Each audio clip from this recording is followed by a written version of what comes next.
थेट जाऊयात नाशिकमध्ये। आज उद्धव बाळासाहेब ठाकरे गटाच्या शिवसेनेचं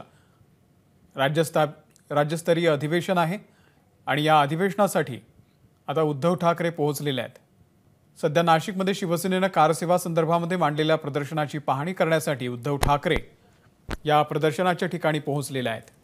आज संध्याकाळी या राज्यव्यापी अधिवेशनामध्ये उद्धव ठाकरे यांचं भाषण सुद्धा पार पडणार आहे। संध्याकाळी 6 वाजता अनंत कान्हेरे मैदानावरती त्यांचं हे भाषण पार पडेल।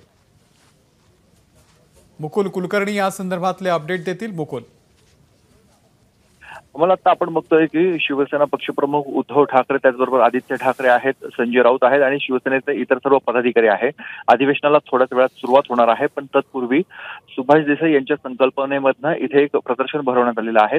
या प्रदर्शनाची पाहणी उद्धव ठाकरे हे करत आहेत आणि एकूणच कारसेवेच्या संदर्भात जे प्रश्न भाजपकडनं सातत्याने उपस्थित केले जात होते, तर त्याला उत्तर आजच्या ह्या प्रदर्शनाच्या माध्यमातून दिलं जात आहे। शिवसेना आणि अयोध्येचं नातं काय आहे, कारसेवेचं आणि शिवसेनेचं नातं काय आहे, कारसेवा म्हणजे काय, अशा स्वरूपाचे इथे प्रदर्शन भरवण्यात आलेलं आहे आणि त्याची पाहणी आता उद्धव ठाकरे हे करत आहेत।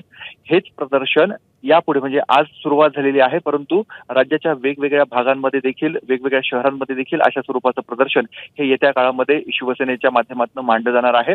नागपूरमध्ये देखील हे अधिवेशन अशा स्वरूपाचं प्रदर्शन होणार आहे आणि तिथे देवेंद्र फडणवीस यांना देखील निमंत्रित केलं जाईल अशा स्वरूपाचं वक्तव्य संजय राऊत यांनी केलं होतं। त्यामुळे या प्रदर्शनाला अत्यंत महत्त्व आहे। ह्याच प्रदर्शनाचा आणि काल जो लोकार्पण सोहळा झालेला आहे, रामलल्लाची प्रतिष्ठापना झालेली आहे, याचा धागा पकडून आजच्या सभेमध्ये उद्धव ठाकरे काय बोलतात हे बघणं अत्यंत महत्त्वाचं आहे, कारण भाजपला एक प्रकारे हे दिलेलं उत्तर आहे अशा स्वरूपानं याकडे बघितलं जातंय। आता हे प्रदर्शन बघितल्यानंतर समोरच श्रीरामाची मूर्ती आहे, त्या मूर्तीचं दर्शन घेतील उद्धव ठाकरे।